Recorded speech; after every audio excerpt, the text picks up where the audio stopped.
بسم اللہ الرحمن الرحیم۔ یہ چند چیزیں بہت ہی اہم ترین آپ کے سامنے بیان کرنے لگا ہوں۔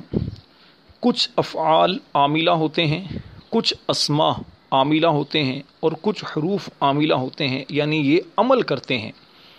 6 قسم کے جو افعال ہیں، فعل ہیں، وہ عامل ہوتے ہیں۔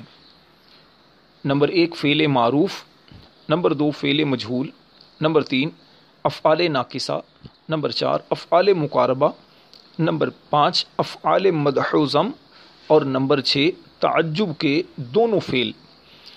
10 قسم کے اسماء جو اسم ہیں وہ عامل ہوتے ہیں۔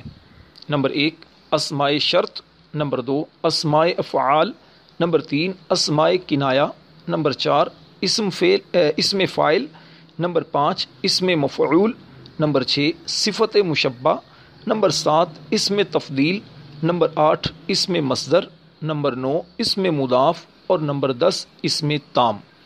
اور 7 قسم کے حروف عامل ہوتے ہیں۔ حروف ناصبہ، نمبر 2 حروف جازمہ، نمبر 3 حروف جارہ، نمبر 4 حروف مشبہ بالفعل، نمبر 5 ما اور لا مشابہ بلیسا، نمبر 6 لا نفی جنس اور نمبر 7 حروف ندا۔